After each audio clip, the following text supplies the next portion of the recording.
Bienvenue dans le Français de l'actu, le podcast qui te permet de progresser grâce à l'actualité en français.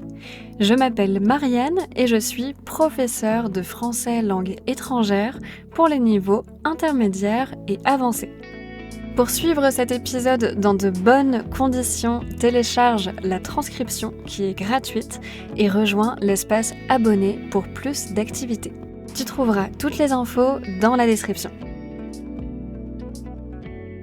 Ces dernières semaines, en France, un événement a provoqué de grands débats sur la fast fashion. La fast fashion, c'est un anglicisme que je prononce avec mon accent français et qu'on peut traduire par la mode rapide, la mode éphémère, c'est-à-dire la mode qui ne dure pas, ou encore la mode jetable, c'est-à-dire la mode qu'on finit par jeter à la poubelle. On utilise ces expressions pour parler des marques qui fabriquent des vêtements très abordables, c'est-à-dire peu chers, en très grande quantité et souvent de mauvaise qualité. Alors, quelle est cette actualité qui a fait parler de la fast fashion en France ? Tu connais peut-être l'entreprise Shein. La prononciation est un peu différente selon les pays, mais ça s'écrit S-H-E-I-N. Dans cet épisode, je prononcerai ce mot Shein. Cette plateforme chinoise, fondée en 2008 sous un autre nom et aujourd'hui installée à Singapour, est l'un des acteurs les plus connus de la fast fashion. Pour te donner une petite idée, en 2024, l'entreprise a envoyé en Europe 4,6 milliards de colis de faible valeur, donc de petits paquets contenant des produits. Jusqu'à maintenant, Shein ne vendait ses produits que par l'intermédiaire de sa plateforme en ligne sur Internet. Mais le mercredi 5 novembre 2025, l'entreprise a ouvert son premier espace de vente physique au BHV à Paris. Le BHV, qu'est-ce que c'est ? C'est un grand magasin parisien qui accueille plusieurs marques. Tu peux t'y promener et acheter des vêtements de Gucci, de Topshop ou de Nike. Il est situé rue de Rivoli, c'est en plein cœur de Paris et c'est un endroit qui est connu des Parisiens et des visiteurs. Le BHV a été créé en 1856 et il s'appelait à sa création le Bazar de l'Hôtel de Ville, donc BHV. En français, dans ce contexte, on utilise le mot bazar pour parler d'un endroit où on vend toutes sortes d'objets, des vêtements, des ustensiles de cuisine, des objets de décoration, etc. L'arrivée de l'entreprise Shein dans cette institution parisienne a provoqué de nombreuses réactions, certaines positives et d'autres très critiques. Ce qu'on a vu ces derniers jours, c'est que Shein cristallise les tensions autour de sujets de préoccupation qui sont très actuels. Dans cet épisode, on va parler par exemple du pouvoir d'achat des Français, de l'impact social et environnemental de la fast fashion et des difficultés économiques des commerces en France. Je vais commencer dans une première partie par rappeler les faits, puis je te présenterai les arguments du directeur du BHV qui a décidé de collaborer avec Shein et enfin, je te proposerai une critique de cette décision. Allez, c'est parti! Le français de l'actu. Le français de l'actu. Réfléchis à des sujets actuels en français. Commençons par les faits. Que s'est-il passé précisément le mercredi 5 novembre au BHV à Paris ? Le matin, une longue file d'attente s'est formée sur le trottoir devant l'entrée du magasin rue de Rivoli. L'espace de vente de Shein a ouvert en début d'après-midi à 13h sur une surface de 1200 mètres carrés.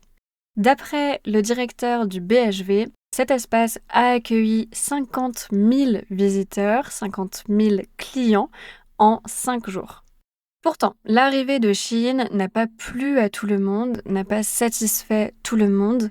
À côté de la file d'attente, des militants brandissaient des pancartes, c'est-à-dire des panneaux sur lesquels ils ont écrit des slogans, des inscriptions.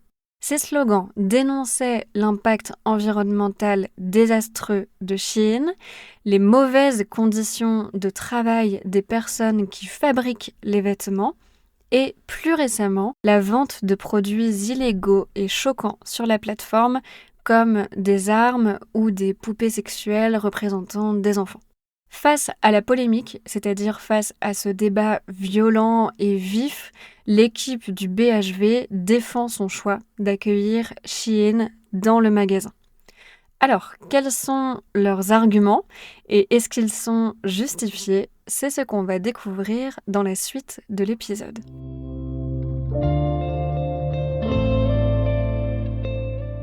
Le patron du BHV, le directeur du BHV, s'appelle Frédéric Merlin. Il est jeune, il a 34 ans, et il est arrivé à la tête du BHV dans l'objectif de sauver le grand magasin qui est en difficulté financière. Dans ce contexte, selon lui, le partenariat avec Shein est un partenariat stratégique. Il permet d'attirer de nouveaux clients qui achèteront des vêtements dans l'espace de vente de Shein, mais qui découvriront également les autres marques du magasin. Pour défendre son choix, Frédéric Merlin met aussi en avant le fait que les vêtements proposés par Shein sont plus accessibles, plus abordables que les produits fabriqués en France. Par exemple, on trouve des t-shirts à 5 € ou encore des pulls à 10 €. Shein permet à des personnes qui ont un faible pouvoir d'achat, qui n'ont pas beaucoup d'argent, de s'acheter eux aussi des vêtements neufs. D'ailleurs, peut-être que toi aussi, tu as acheté des vêtements sur cette plateforme parce que c'était une option assez économique. Dans un contexte où s'habiller coûte plutôt cher, la dénonciation de la fast fashion par des militants et des personnes politiques est parfois mal vécue. Les clients de Shein qui ont été interviewés par les médias ces derniers jours disent qu'ils souhaitent eux aussi consommer des vêtements comme tout le monde, même si leur budget ne leur permet pas d'acheter des pulls à 100 €. Dans certaines interviews, les militants qui se mobilisent contre Shein sont aussi pointés du doigt, sont dénoncés pour leur hypocrisie. Ils critiquent Shein, mais il y a des chances que leurs propres vêtements et leurs téléphones, par exemple, aient été eux aussi fabriqués dans de mauvaises conditions dans des pays en voie de développement. Alors, qu'est-ce que tu penses de ces arguments? Je te propose de les reprendre, d'y répondre en 2 parties. Reprenons l'argument numéro 1 qui est mis en avant par le directeur du BHV et par les clients. Shein favoriserait l'accès à la mode pour tous grâce à des vêtements à petit prix. Je vais te proposer un exemple de réponse, mais comme d'habitude, prends le temps en parallèle de formuler ta propre réponse à cet argument en français. D'après moi, ces vêtements à faible prix ont des coûts invisibles pour les clients, pour les travailleurs qui les produisent et pour l'environnement. Ils ont un coût pour les clients d'abord. Dans l'émission C'est ce soir, c'est une émission de télévision française, Féris Barca, le cofondateur de l'association Banlieue Climat, explique que Shein, comme d'autres marques, crée de la pauvreté en France. Pourquoi l'entreprise crée-t-elle de la pauvreté? Parce qu'en proposant des produits à très faible coût, très compétitifs, elle participe à détruire la production textile locale. Plus les clients consomment des vêtements vendus sur la plateforme Shein, moins ils consomment des produits français, ce qui favorise les délocalisations, c'est-à-dire le changement du lieu de production des vêtements. Par ailleurs, les vêtements sont en apparence abordables, mais ils ne durent pas dans le temps. Si tu achètes un t-shirt sur Shein, j'en ai déjà fait l'expérience, tu devras en acheter un autre peu de temps après parce qu'il s'abîmera, il se dégradera très vite. Donc sur le long terme, ce n'est pas avantageux. Ensuite, ces vêtements ne coûtent pas cher, mais leur coût humain est important. Toujours selon Ferris Barka, Shein crée de la pauvreté dans les pays de production parce que les travailleurs reçoivent un salaire très faible et travaillent dans de mauvaises conditions. Pour produire ces vêtements en masse, l'entreprise exploite des ouvriers dans des ateliers informels et elle les paye au lance-pierre. En français, être payé au lance-pierre, ça veut dire être payé de façon insuffisante, être sous-payé. Enfin, le coût caché de ces vêtements est bien sûr environnemental. Ce n'est sûrement pas une surprise pour toi, mais l'empreinte environnementale de Shein est catastrophique.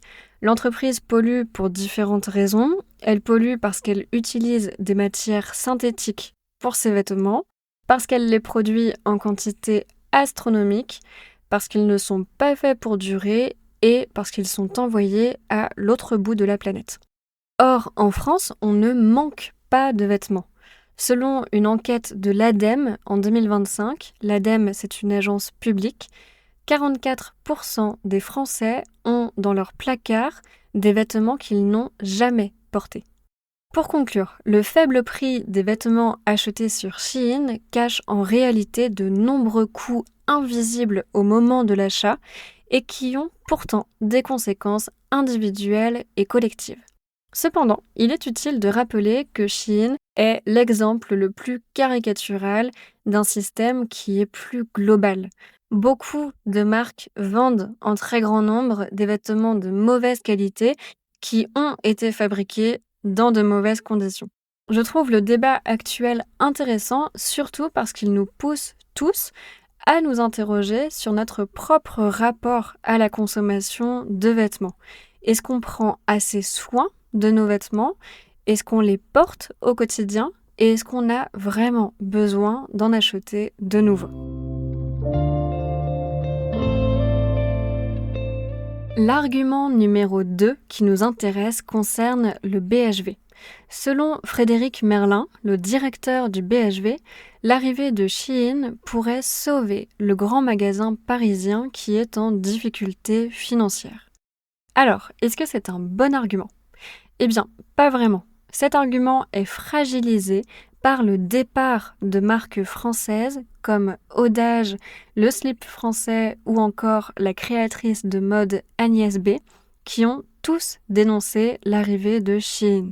Certains partenaires financiers, comme la Banque des Territoires, ont également déclaré qu'ils refusaient de collaborer avec le BHV à cause de ce partenariat.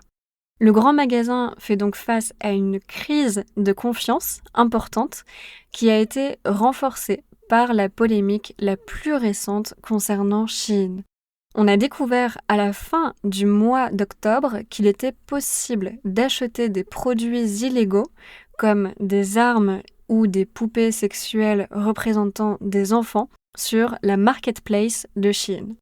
La marketplace, que je prononce là aussi avec mon accent français, propose à des vendeurs tiers, c'est-à-dire externes à Shein, de vendre leurs produits. C'est la goutte d'eau qui a fait déborder le vase. Ça veut dire que c'est l'incident de trop, l'incident qui a provoqué une réaction. Cette découverte a déclenché, a provoqué l'ouverture par le gouvernement d'une procédure de suspension du site Shein en France. Finalement, Shein a fermé sa marketplace sur le territoire et l'entreprise a donc échappé à la suspension. Mais elle reste surveillée par l'État français, en particulier concernant le respect par l'entreprise des normes environnementales, sanitaires et de sécurité en vigueur, c'est-à-dire applicables sur le territoire. Pour te donner un exemple, le 6 novembre dernier, tous les colis envoyés par Shein à l'aéroport de Paris-Charles de Gaulle ont été contrôlés par la douane. En conclusion, en accueillant Shein, le patron du BHV a fait un pari risqué. Il espère attirer de nouveaux consommateurs, mais il perd des partenaires importants et il pourrait participer à dégrader la réputation du grand magasin en s'associant à l'entreprise controversée. Alors, qu'est-ce que tu en penses? Après avoir écouté cet épisode, quels sont les arguments qui te semblent les plus intéressants et les plus pertinents?